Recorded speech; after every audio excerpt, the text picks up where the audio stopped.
Let's start with our session. So in this week we are talking about the recursion. So let's continue with that. So in recursion, what we are going to discuss today, let's discuss. We have learned about the matrix and a 2D array. So what we are going to do, we are going to traverse a 2D array with the help of recursion. Okay. Then we'll be discussing about some more questions. I think it is an important part of the recursion that how we can traverse a 2D matrix. Okay, let me open the IDE first.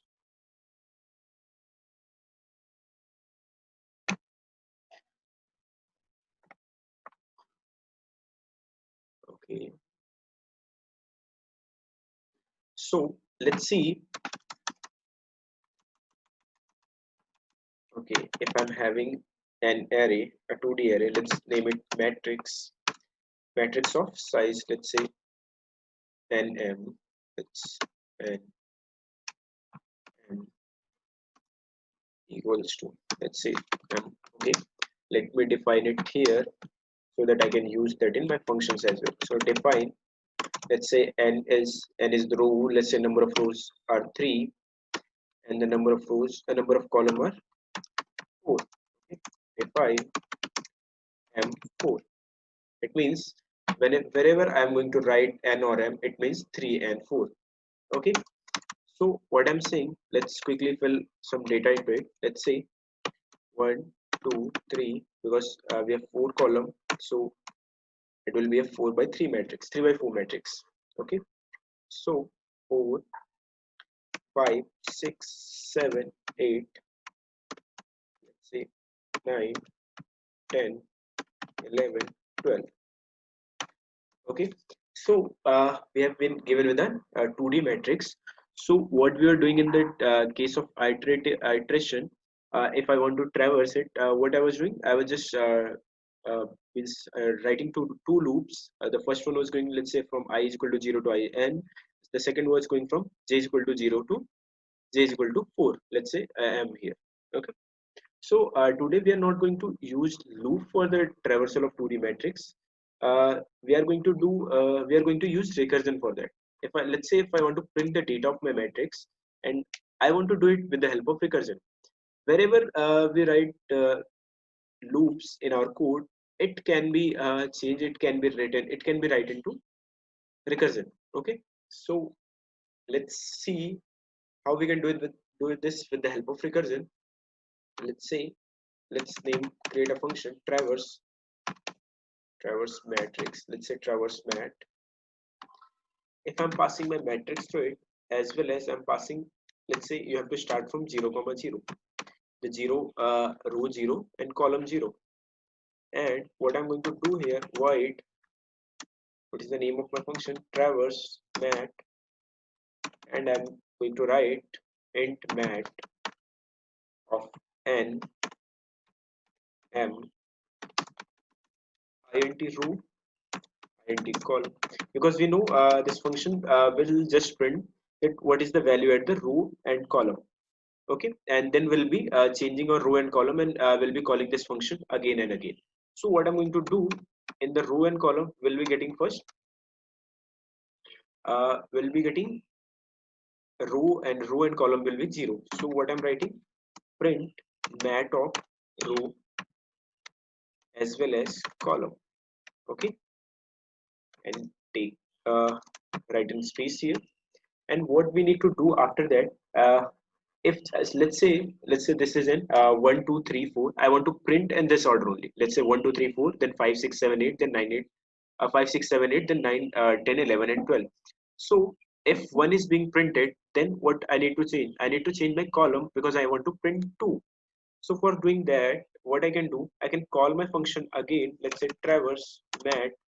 If I'm calling my function again, I'm passing my mat and writing row as it is, and saying column is column, instead of column I'm writing column plus 1. But we have not made any base case, so it will keep on going column 1 column 1 column 1.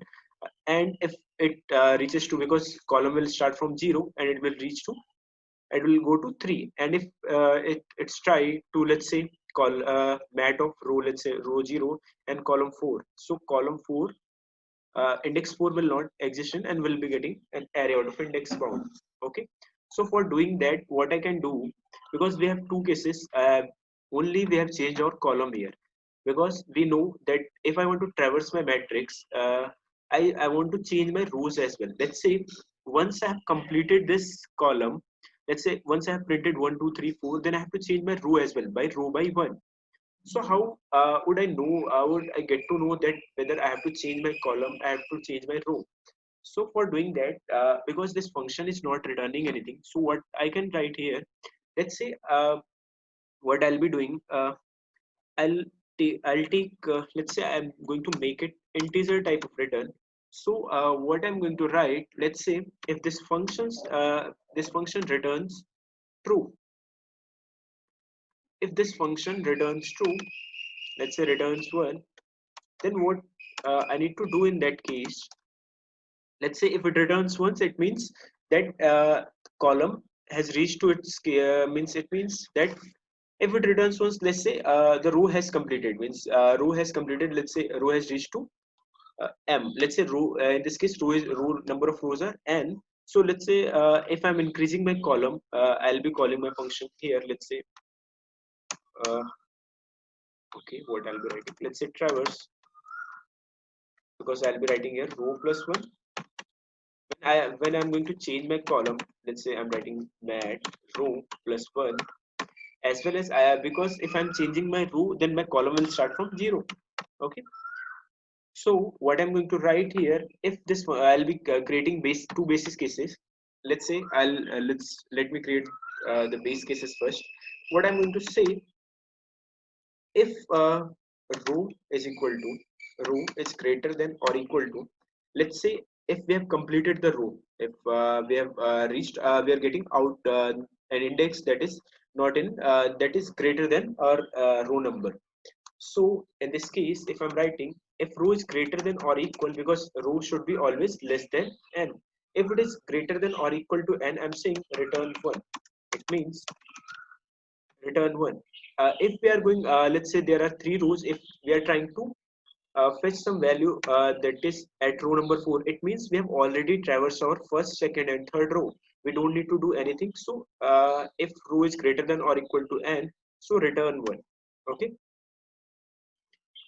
and as well as I'm saying if row is equal to sorry, column is equal to or greater than m, if we have, let's say if we have reached and there are four columns only and the value of m is 4, and the column number will start from 0 to 3. If we reach some place, let's say that is equal to m, let's say we have reached to index 4 at the column number, so it will be also an array index of bound. It means we have printed the data of that row, all the columns of that row, and I need to change that row, I need to change the row. So in this case, if I have reached at the end of my column, I'm saying please return 0. Okay, so if I'm going outside of my row, I'm returning 1. If I'm going outside of my column, I'm returning 0. So what I'm saying, if it returns 1, if this function returns 1, so in that case what I'm going to do, if it returns once means we have already traversed our rows, and I need to stop this function. So what I can do here, I can just return 1. If it returns 1, let's say it is inside another function, so that function will get 1, so it will also return 1. So the main function, in the main function, will get 1, and we are not storing it anywhere, so the function will be end by default. If it is not the case, if it has not returned 1, it means it has returned 0. It will return something. It will return something. So if it returns 0, it means that I have to change my row now, because I have to change my row. So in that case, what I'm going to write, I'm going to return this function. Let's say I'm going to return this matrix, and I'm changing my row. If it is return 0, it means that I have completed the column of that row and I have to change my row. If I'm changing my row, I'll be calling that function, and what is the value it is going to return? I'm going to return that value in the same format. Okay, So if I'm changing my row, I'll be starting my column from 0 again.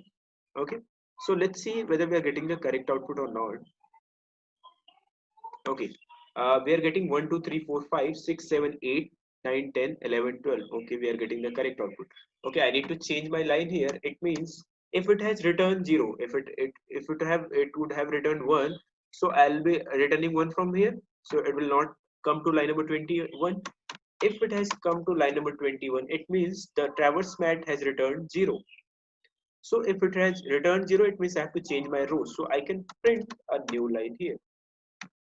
Okay, so if I'm printing my new line here, so after each and every row, it will be printing a new line. So 1 2 3 4 5 6 7 8 9 10 11 12. So it means we are getting the correct output. Is it fine, everyone? How we are doing this? The traversal of a matrix using recursion. If you want, I can repeat the function, or is it clear? Okay, my chat is not visible to me. Just wait for a minute. Okay.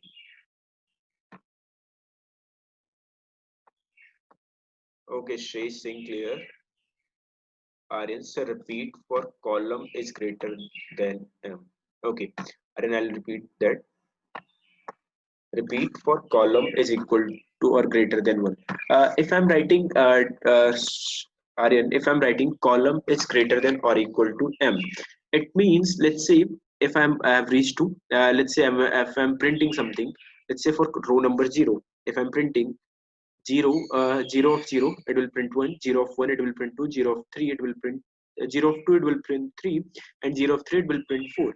But when we are trying to get 0 of 4, it means we are trying something that is at this position. So in that case, we'll be getting an array out of index found. So in that case, what I'm doing, I'm returning 0 from here. I'm returning 0 from that function. It means if you have reached your column number has reached somewhere, that if it is greater than or equal to M, means it will be greater than or equal to M. So in that case, what I'm saying, if in that case this function will return 0 here. So if I'm saying, if it is not going to return 1, it means it is going to return 0. So if it has returned 0, what I'm saying, return this function now, traverse the matrix, pass my matrix, and change the row number now. So it will be changed from, let's say it has printed 4, now it is going to change to this row, and the column will be starting from 0 again. Okay, so it will start printing 5 6 7 8 again. It will change the row, so 9 10 11 12. Is it fine, Arindam?